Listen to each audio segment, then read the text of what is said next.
The Complete Works of Swamy Vivekananda. Volume 5. Sayings and Utterances. Inspirational Quotes. Man is born to conquer nature and not to follow it.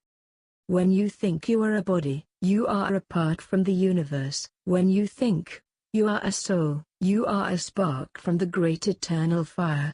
When you think you are the Atman, self, you are all. The will is not free, it is a phenomenon bound by cause and effect, but there is something behind their will which is free. Strength is in goodness, in purity. The universe is objectified God. You cannot believe in God until you believe in yourself. The root of evil is in the illusion that we are bodies. This, if any, is the original sin. One party says thought is caused by matter, and the other says matter is caused by thought. Both statements are wrong. Matter and thought are coexistent. There is a third something of which both matter and thought are products. As particles of matter combine in space, so mind waves combine in time. To define God is grinding the already ground, for He is the only being we know. Religion is the idea which is raising the brute unto man, and man unto God. External nature is only internal nature writ large. The motive is the measure of your work. What motive can be higher than that you are God, and that the lowest man is also God? The observer in the psychic world needs to be very strong and scientifically trained. To believe that mind is all, that thought is all, is only a higher materialism. This world is the great gymnasium where we come to make ourselves strong. You cannot teach a child any more than you can grow a plant. All you can do is on the negative side, you can only help. It is a manifestation from within, it develops its own nature, you can only take away obstructions. As soon as you make a sect, you protest against universal brotherhood. Those who really feel universal brotherhood do not talk much, but their very actions speak aloud. Truth can be stated in 1,000 different ways, yet each one can be true. You have to grow from inside out. None can teach you, none can make you spiritual. There is no other teacher but your own soul. If in an infinite chain a few links can be explained, by the same method all can be explained. That man has reached immortality who is disturbed by nothing material. Everything can be sacrificed for truth, but truth cannot be sacrificed for anything. The search for truth is the expression of strength, not the groping of a weak, blind man. God has become man, man will become God again. It is child's talk that a man dies and goes to heaven. We never come nor go. We are where we are. All the souls that have been, are, and will be, are on one geometrical point. He whose book of the heart has been opened needs no other books. Their only value is to create desire in us. They are merely the experiences of others. Have charity towards all beings. Pity those who are in distress. Love all creatures. Do not be jealous of anyone. Look not to the faults of others. Man never dies, nor is he ever born. Bodies die, but he never dies. No one is born into a religion, but each one is born for a religion. There is really but one self in the universe, all else is but its manifestations. All the worshippers are divided into the common masses and the brave few. If it is impossible to attain perfection here and now, there is no proof that we can attain perfection in any other life. If I know one lump of clay perfectly, I know all the clay there is. This is the knowledge of principles, but their adaptations are various. When you know yourself, you know all. Personally, I take as much of the Vedas as agrees with reason. Parts of the Vedas are apparently contradictory. They are not considered as inspired in the Western sense of the word, but as the sum total of the knowledge of God, omniscience. This knowledge comes out at the beginning of a cycle and manifests itself, and when the cycle ends, it goes down into minute form. When the cycle is projected again, that knowledge is projected again with it. So far the theory is all right. But that only these books which are called the Vedas are his knowledge is mere sophistry. Manu says in one place that part of the Vedas which agrees with reason is the Vedas and nothing else. Many of our philosophers have taken this view. Of all the scriptures of the world it is the Vedas alone that declare that even the study of the Vedas is secondary. The real study is that by which we realize the unchangeable. And that is neither reading, for believing, nor reasoning, but superconscious perception, or samadhi. We have been low animals once. We think they are something different from us. I hear Western people say, the world was created for us. If tigers could write books, they would say, man was created for them and that man is a most sinful animal, because he does not allow him, the tiger, to catch him easily. The worm that crawls under your feet today is a god to be. I should very much like our women to have your intellectuality, but not if it must be at the cost of purity, said Swamy Vivekananda in New York. I admire you for all that you know, but I dislike the way that you cover what is bad with roses and call it good. Intellectuality is not the highest good. Morality and spirituality are the things for which we strive. Our women are not so learned, but they are more pure. To all women every man save her husband should be as her son. To all men every woman save his own wife should be as his mother. When I look about me and see what you call gallantry, my soul is filled with disgust. Not until you learn to ignore the question of sex and to meet on a ground of common humanity will your women really develop. Until then they are playthings, nothing more. All this is the cause of divorce. Your men bow low and offer a chair, but in another breath they offer compliments. They say, "Oh, madam, how beautiful are your eyes." What right have they to do this? How dare a man venture so far, and how can you women permit it? Such things develop the less noble side of humanity. They do not tend to nobler ideals. We should not think that we are men and women, but only that we are human beings, born to cherish and to help one another. No sooner are a young man and a young woman left alone than he pays compliments to her, and perhaps before he takes a wife, he has courted 200 women. Bah! If I belonged to the marrying set, I could find a woman to love without all that. When I was in India and saw these things from the outside, I was told it was all right, it was mere pleasantry and I believed it. But I have traveled since then, and I know it is not right. It is wrong, only you of the West shut your eyes and call it good. The trouble with the nations of the West is that they are young, foolish, fickle, and wealthy. What mischief can come of one of these qualities, but when all three, all four, are combined beware. But severe as the Swami was upon all, Boston received the hardest blow. Of all, Boston is the worst.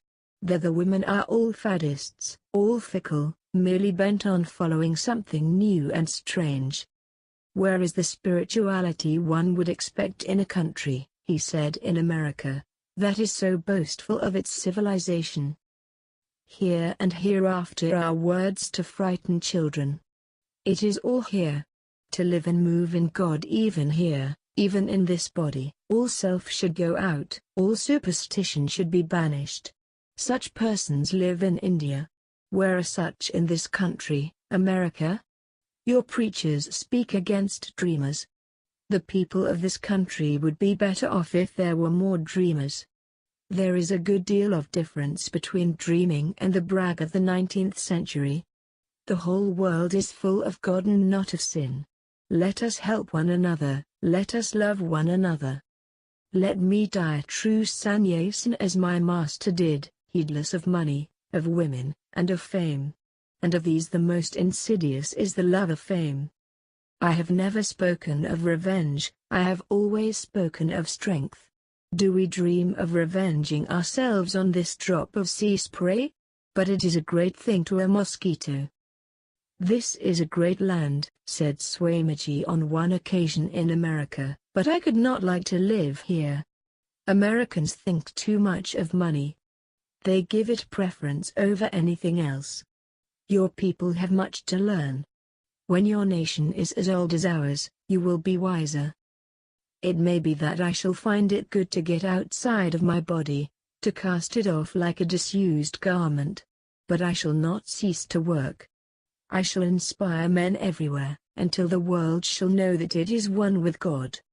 All that I am, all that the world itself will someday be, is owing to my master, Sri Ramakrishna, who incarnated and experienced and taught this wonderful unity which underlies everything, having discovered it alike in Hinduism, in Islam, and in Christianity. Give the organ of taste a free rein, and the other organs will also run on unbridled. Jnana, Bhakti, Yoga and Karma, these are the four paths which lead to salvation. One must follow the path for which one is best suited, but in this age special stress should be laid on Karma Yoga. Religion is not a thing of imagination but a direct perception. He who has seen even a single spirit is greater than many a book-learned pandit. Once Swamiji was praising someone very much. At this, one sitting nearby said to him, "But he does not believe in you." Hearing this, Swamiji at once replied, "Is there any legal affidavit that he should have to do so? He is doing good work, and so he is worthy of praise." In the domain of true religion, book learning has no right to enter.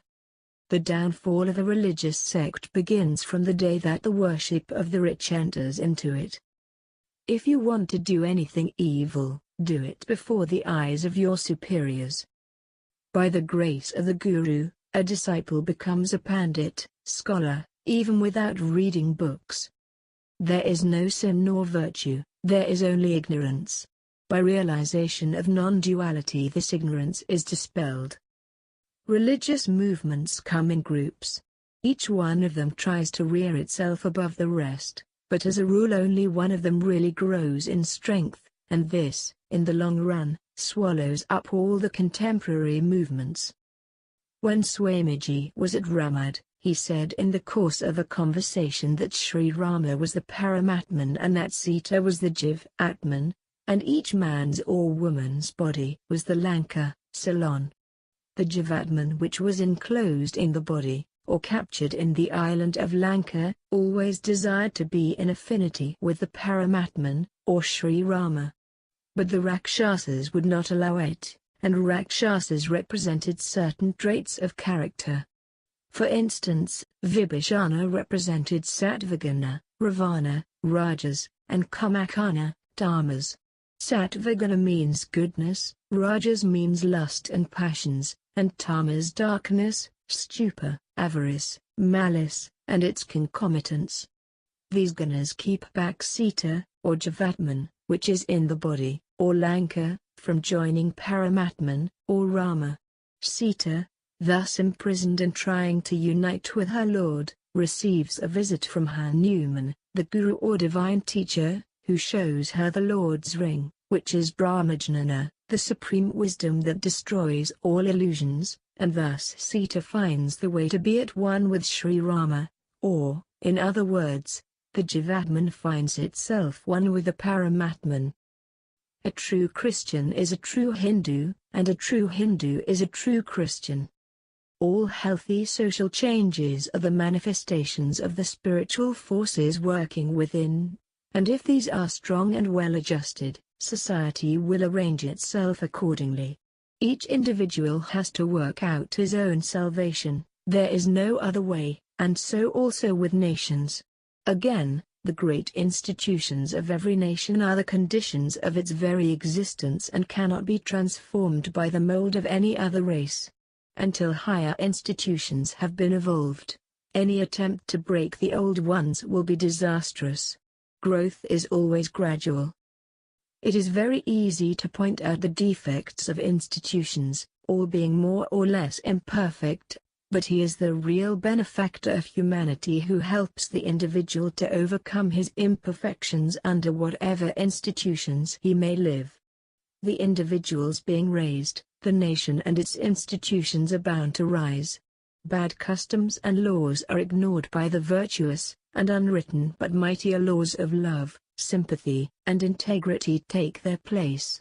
Happy is the nation which can rise to the necessity of but few law books, and needs no longer to bother its head about this or that institution.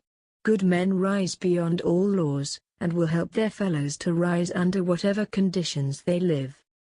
The salvation of India, therefore, depends on the strength of the individual, and the realization by each man of the divinity within. Spirituality can never be attained until materiality is gone. The first discourse in the Gita can be taken allegorically. "Swami, you have no idea of time," remarked an impatient American devotee, afraid of missing a steamer. "No," retorted Swamiji calmly, "you live in time, we live in eternity. We are always letting sentiment usurp the place of duty and flatter ourselves that we are acting in response to true love. We must get beyond emotionalism if we want the power to renounce. Emotion belongs to the animals. They are creatures of emotion entirely. It is not sacrifice of a high order to die for one's young. The animals do that, and just as readily as any human mother ever did. It is no sign of real love to do that, it is merely blind emotion. We are forever trying to make our weakness look like strength, our sentiment like love, our cowardice like courage, and so on. Say to your soul in regard to vanities, weakness, etc., this does not befit thee. This does not befit thee. Never loved a husband the wife for the wife's sake or the wife the husband for the husband's sake. It is God in the wife the husband loves, and God in the husband the wife loves. It is God in everyone that draws us to the one we love, God in everything and in everybody that makes us love. God is the only love. Oh, if only you knew yourselves. You are souls, you are gods. If ever I feel like blaspheming, it is when I call you man. In everyone is God, the Atman, all else is but dream, an illusion. If I do not find bliss in the life of the spirit, shall I seek satisfaction in the life of the senses? If I cannot get nectar, shall I fall back upon ditch water? The bird called Chataka drinks from the clouds only, ever calling as it soars, pure water, and no storms or tempests make it falter on wing or descend to drink from the earth. Any sect that may help you to realize God is welcome. Religion is the realizing of God. An atheist can be charitable but not religious. But the religious man must be charitable. Everyone makes shipwreck on the rock of would-be guruism, except those souls that were born to be gurus. Man is a compound of animality, humanity, and divinity. The term social progress has as much meaning as hot ice or dark light. There is no such thing, ultimately, as social progress. Things are not bettered, but we are bettered, by making changes in them. Let me help my fellow men, that is all I seek. No, said the Swami, very softly, in answer to a question in New York, I do not believe in the occult. If a thing be unreal, it is not. What is unreal does not exist. Strange things are natural phenomena. I know them to be matters of science. Then they are not occult to me.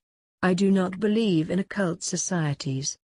They do no good, and can never do good.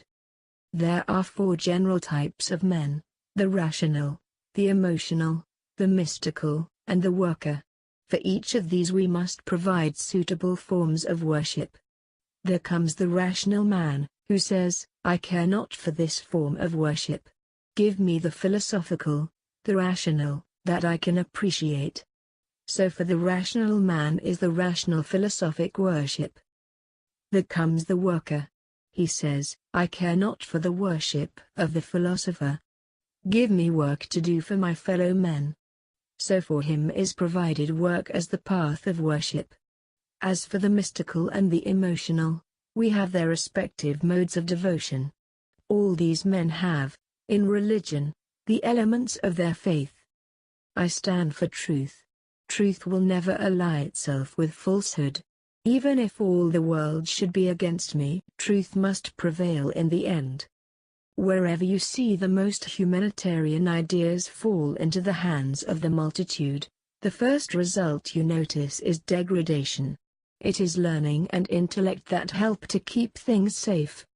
It is the cultured among a community that are the real custodians of religion and philosophy in their purest form.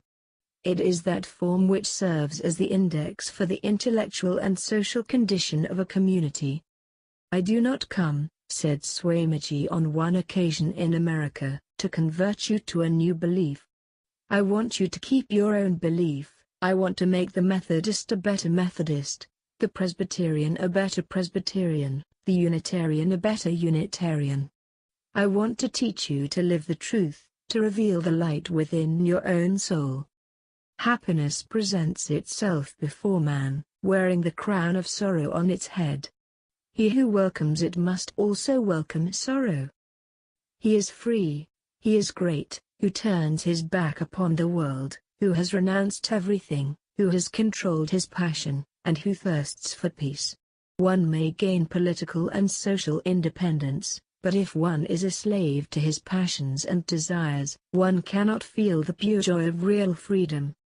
Doing good to others is virtue, dharma, injuring others is sin. Strength and manliness are virtue, weakness and cowardice are sin. Independence is virtue, dependence is sin. Loving others is virtue, hating others is sin. Faith in God and in one's own self is virtue, doubt is sin. Knowledge of oneness is virtue, seeing diversity is sin. The different scriptures only show the means of attaining virtue. When, by reasoning, truth is comprehended by the intellect, then it is realized in the heart, the fountainhead of feeling. Thus the head and the heart become illumined at the same moment, and then only, as says the Upanishad, the knot of the heart is rent asunder, and all doubts cease. Mundaka Upanishad 228. When in ancient times this knowledge, jnana, and this feeling, bhava, thus blossomed forth simultaneously in the heart of the rishi, then the highest truth became poetic, and then the Vedas and other scriptures were composed. It is for this reason that one finds, in studying them, that the two parallel lines of bhava and jnana have at last met, as it were, in the plane of the Vedas and become combined and inseparable. The scriptures of different religions point out different means to attain the ideals of universal love, freedom, manliness, and selfless benevolence. Every religious sect is generally at variance as to its idea of what is virtue and what is vice, and fights with others over the means of attaining virtue and eschewing vice, instead of aiming at realizing the end. Every means is helpful more or less, and the Gita, 1848, says, every undertaking is attended with defects as fire with smoke, so the means will no doubt appear more or less defective. But as we are to attain the highest virtue through the means laid down in our respective scriptures, we should try our best to follow them. Moreover, they should be tempered with reason and discrimination. Thus, as we progress, the riddle of virtue and vice will be solved by itself. How many in our country truly understand the Shastras nowadays? They have only learnt such words as Brahman, Maya, Prakriti, and so on, and confuse their heads with them. Setting aside the real meaning and purpose of the Shastras, they fight over the words only.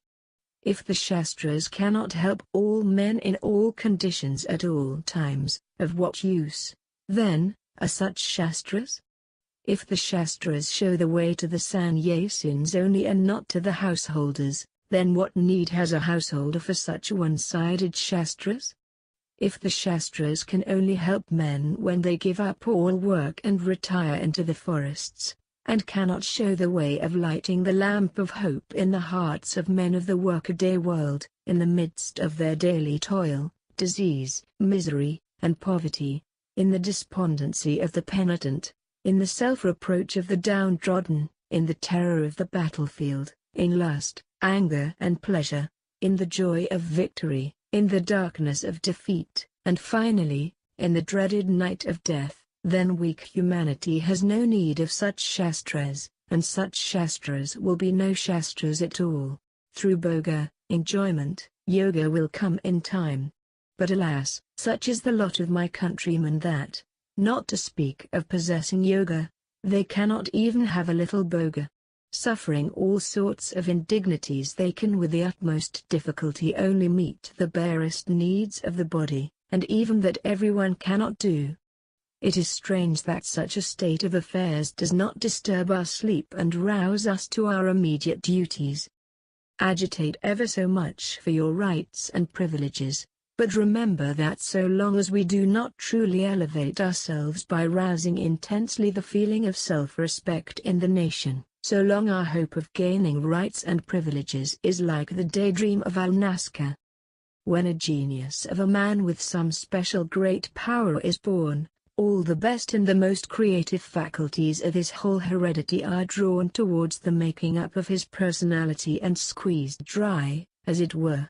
It is for this reason that we find that all those who are subsequently born in such a family are either idiots or men of very ordinary caliber, and that in time such a family in many cases becomes extinct. If you cannot attain salvation in this life, what proof is there that you can attain it in the life or lives to come?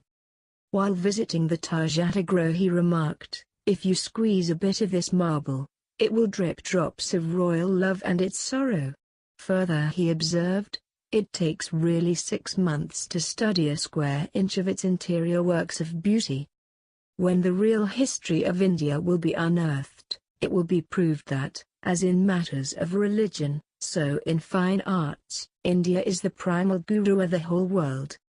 Speaking of architecture he said, people say Calcutta is a city of palaces, but the houses look much like so many boxes placed one upon the other. They convey no idea whatever. In Rajputana you can still find much pure Hindu architecture. If you look at a Dharmashala, you will feel as if it calls you with open arms to take shelter within and partake of its unqualified hospitableness. If you look at a temple, you are sure to find a divine presence in and about it. If you look about a rural cottage, you will at once be able to comprehend the special meanings of its different portions, and that the whole structure bears evidence to the predominant nature and ideal of the owner thereof. This sort of expressive architecture I have seen nowhere else except in Italy.